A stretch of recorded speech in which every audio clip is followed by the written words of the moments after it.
Welcome to Driven by Dreamz. In today's episode, we're thrilled to bring you an inspiring conversation with Tamara Romeo, the founder and CEO of South Coast Design Group and San Diego Office Design. With over a decade of experience in the industry, Tamara has built a reputation for her ability to pivot and innovate, keeping her business at the forefront of the design world. Get ready to hear valuable insights on leadership, adaptability, and the challenges of building a successful business. Hi Tamara, it's wonderful to have you here. I'm excited to learn more about you and your experiences. Thank you so much for the invitation. Could you start by sharing a bit about yourself? Well, I'm a San Diego native, second generation, so I grew up here in the city and I went to San Diego State University and I graduated with a degree in speech communications, which really meant I didn't know what I was going to do with my life once I graduated. I didn't have a clear career path, and when I did graduate, I ended up going into advertising sales. So that actually was a really great first career for me, where I learned a lot about many different styles of businesses all across the city. I talked to lots of different styles of owners, and I learned a lot about the different struggles that business owners have in order to be successful, and the way that they could utilize branding and advertising to bolster their businesses.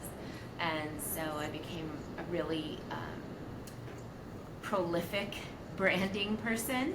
So I really understood how to speak branding to everything from a dentist office to a car dealership to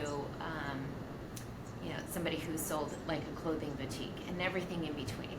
And I found that along with the struggles of getting people through their door to buy their products or their services, a lot of these businesses also struggled with how to communicate their brand and their culture internally.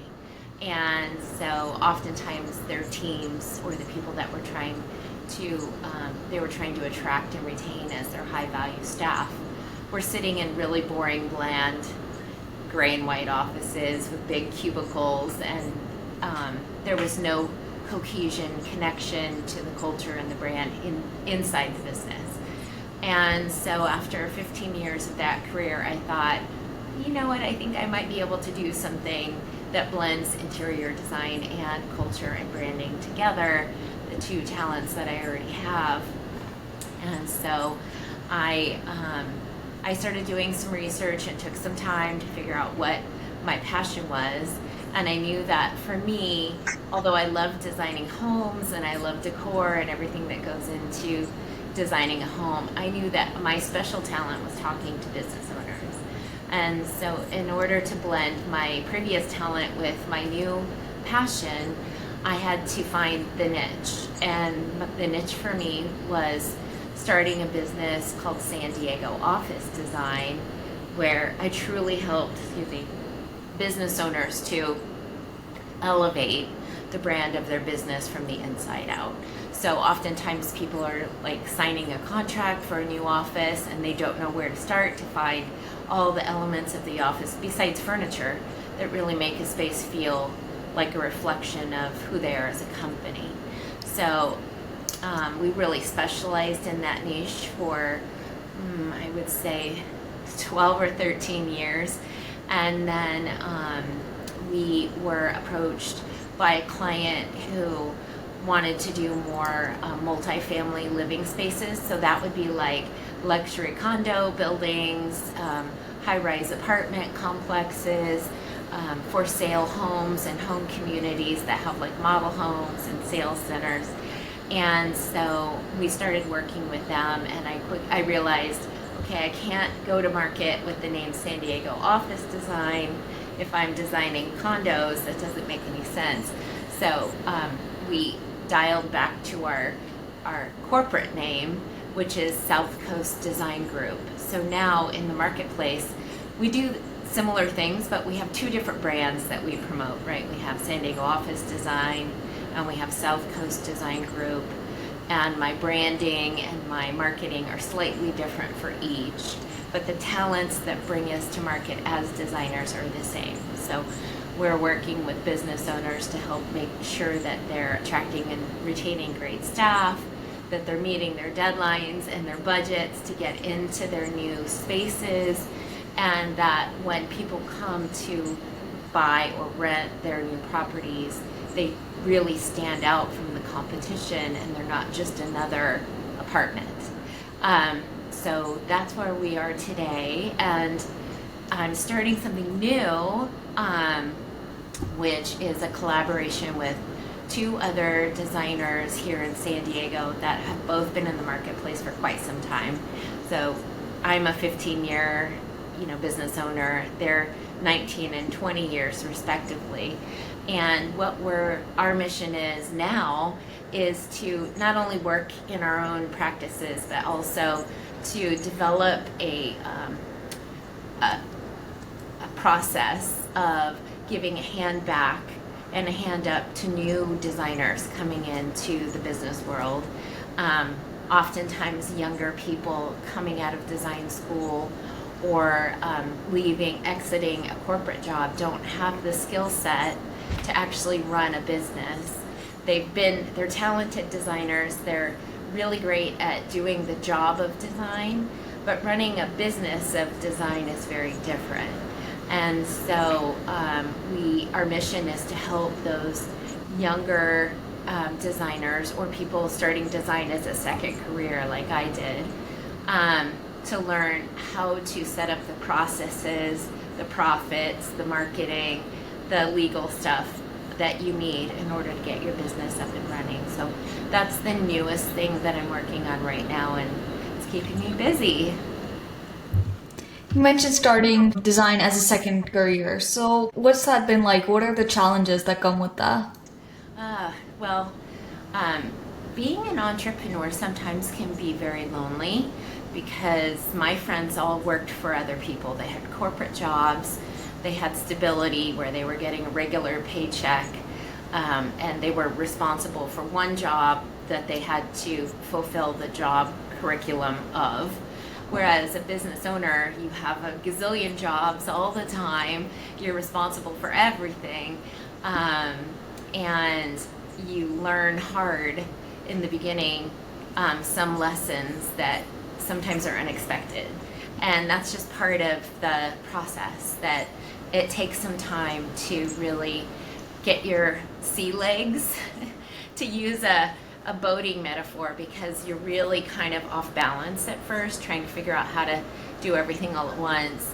And it takes some time to set up the processes, procedures, and things that help you really be successful. So I would say that I learned some tough lessons. I seriously scraped my knee a few times, but I won some big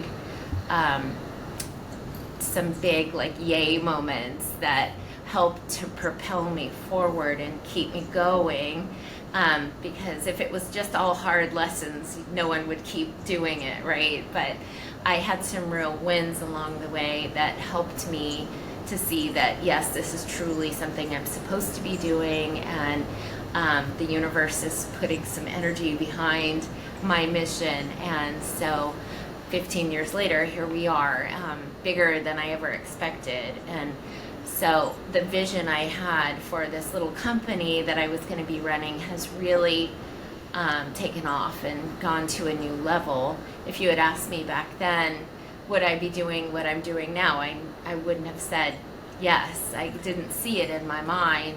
I saw some different pathways, and so maybe one of the big lessons to learn as an entrepreneur is that you don't always get what you're expecting. You get a lot of variation along the way, and part of being a success is being able to, flex and move and shift along with your growth and your business as it's growing. That's amazing how you scaled your business to what it is now today. So you mentioned that you started your business in 2010 and incorporated it in 2011. So for those in our audience that don't know, what exactly does it mean to incorporate your business, and what drove your decision to incorporate? So there's several different business structures that someone can choose from when starting a business. A lot of people just do the simplest, which is getting a business license and a name, and oftentimes they start with their own name as their business name, and that's a simple way to get involved. However, it may not always be the best structure for a business as it grows. And so when I started out, I knew I didn't want to have my own name as the business name. I knew that I would always be attached to the business, but that I wanted to have some anonymity or a step aside from the business name. And so I set up the business with a DBA, which means doing business as, and that allows you to function in the market with one identity, and maybe do your banking under your corporate name, which is a little more like nobody knows what that is. And it's a little more anonymous. And if your business grows into several other businesses, like sometimes an accountant may also have a bookkeeping business, and they could be under the same name, but they're two branches of the same tree, right? So when I decided to move from San Diego office design to South Coast Design Group, because I had a corporate structure, it allowed me to have both at the same time. And the corporate structure also gives me some protections as a business owner from taxes and liabilities and lawsuits and other things. So that was important to me, because sometimes you'll hear people say, oh, I started a business and I lost everything because I didn't have the right structure attached. So having that layer of protection for me was the right choice, and that's why I incorporated, and as well as there are some tax benefits to doing it that way. Thank you for explaining that. So how do you describe your leadership style, and how has it evolved over the years? Good question. So my leadership style is very open. I am collaborative. I like to really involve my team. I have a small team. There's only 5 of us here in the office. So I like to involve my team and ask them a lot of questions. So for me, the style of leadership that I like is to help them arrive at a decision, not to make decisions for them. So in order for them to be really strong business people and stand on their feet without always depending on me, they need to learn how to go through the question and answer themselves so they can come to their own answers eventually. So my job as a leader is almost like the same job as a parent, right? You want to teach your children how to think through critical problems so that they can then make those decisions for themselves later. And so that is exactly how I manage here at the office. It's not really managing anything. I'm very open. I assign projects and products to people to manage, and then I check in to see how things are going, make sure they're on track.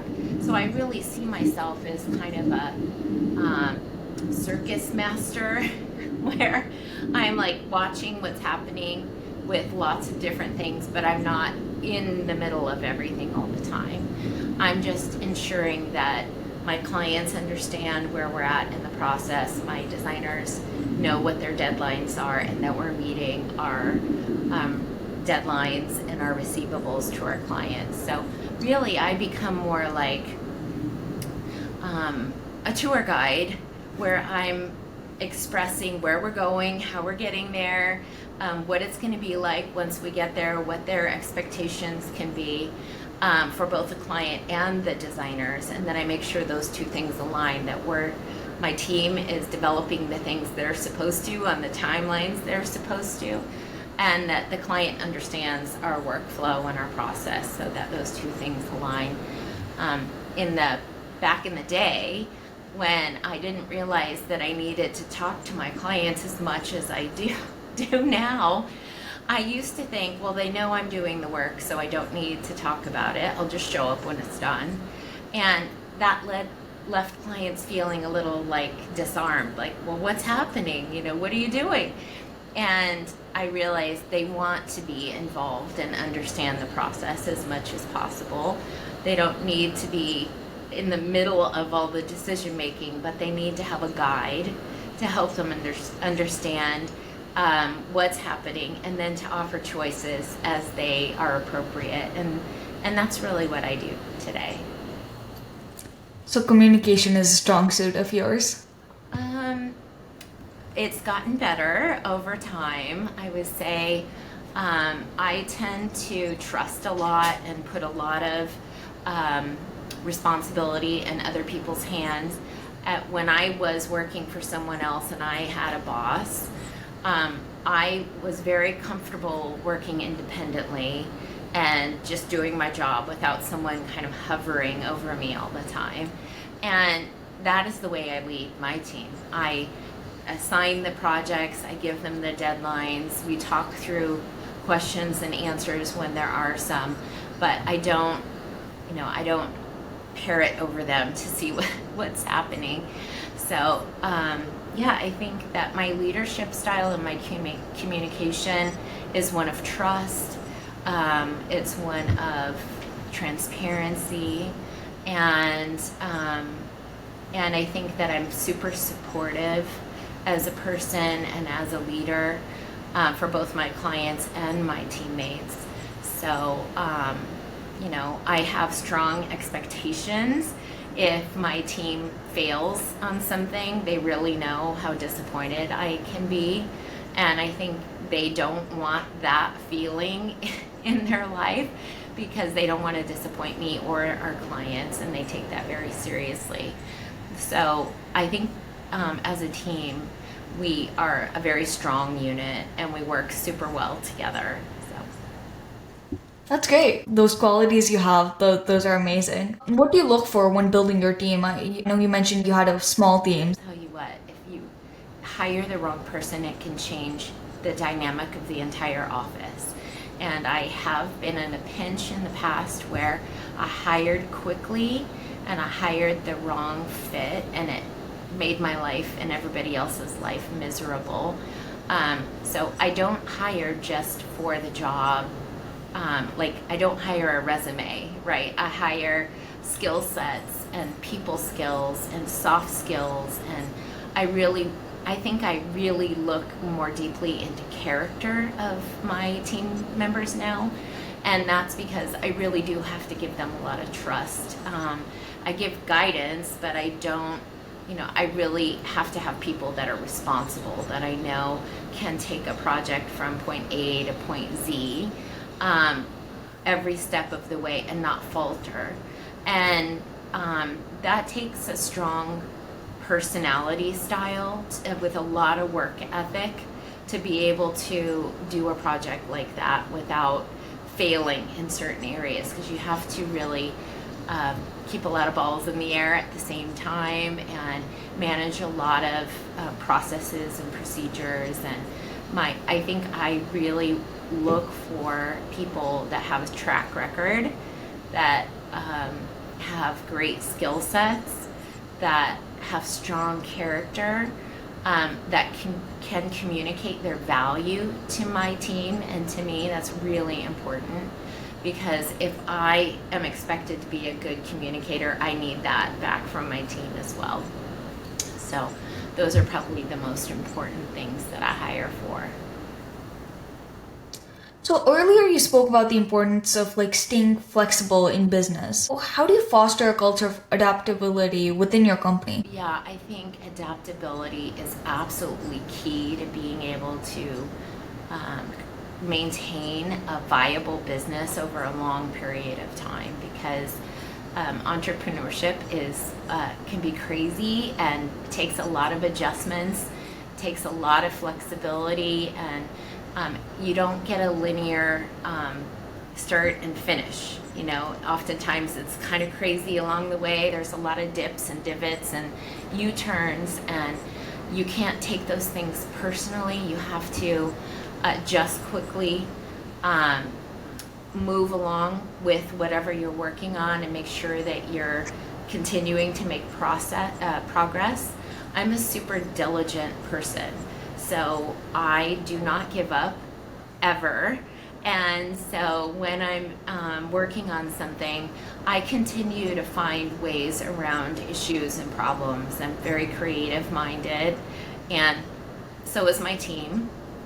So we talk a lot about when there's a road sign that's like a stop sign, or there's all kinds of warning signs along the road of business.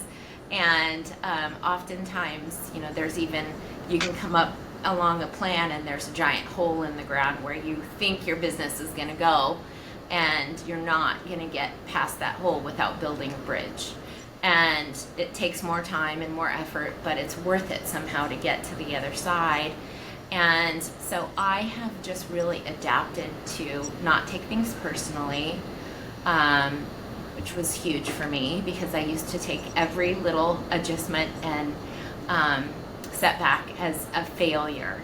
And I got over that pretty quickly when it happened over and over again. This is just part of life. It's like being in a long-term marriage. Things are not perfect, and you need to work through all these issues, and they're all opportunities to learn and grow. And so when you can see it like that, and you can see yourself growing over time, it's much more important to see your life like a graph, where you're not looking at every day's up and downs, but you're looking over the span of many years, and you can see the line over time going in the right direction.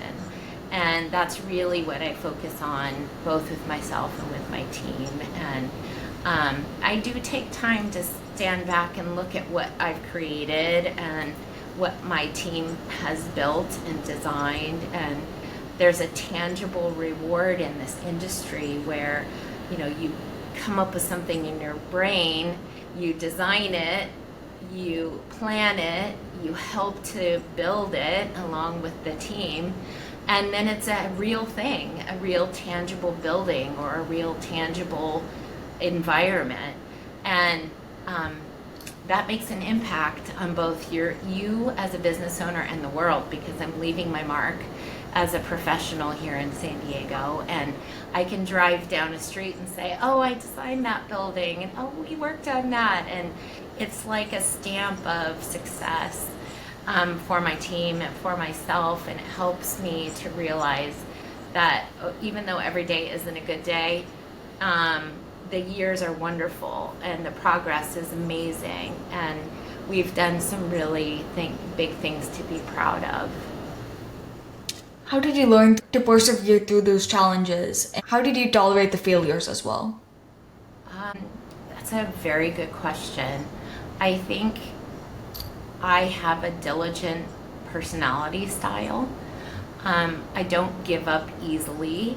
I am used to setting long-term goals and working towards them.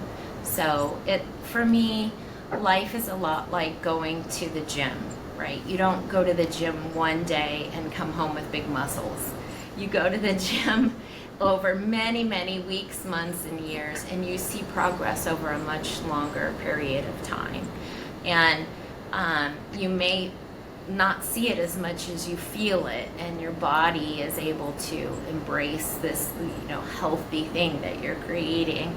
And business is very similar. I have highs and lows, great days and challenging days, but when I think of it like going to the gym and just being diligent and showing up every single day, doing my work, and working through the difficult things, I'm proud of myself when I finalize something. And I can look back and say, okay, that was tough, but we made it and we learned, and what did we learn? And then we're gonna bring this back to market the next time to be even better.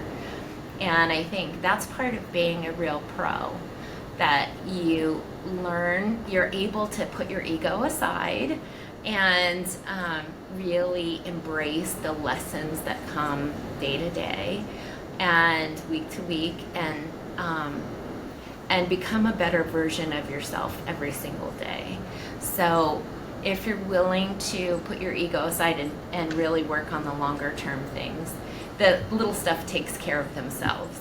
And so I think I'm just good now at not taking things so personally and letting myself lead with some grace. And my passion actually carries me through a lot, because as much as we're talking about challenges, I do love my job. And I feel lucky to be here every day doing something that does make a mark on the world, and makes my clients feel like they've made a great investment in their space. And so that's important to me. How have you grown as an entrepreneur over the years, and what are some of the most valuable lessons that you've learned along the way? How have I grown? I think I have put much more emphasis on the value of my network as I've gotten older. One of the best pieces of advice I ever got was from my mother, who never had a job outside the house. She was a housewife and raised 4 children, and her advice to me was to collect people along the way, because you never know who's going to be a valuable asset and teach you a lesson in your life. And that's really true in business, that it's important to stay in touch with people and grow your network.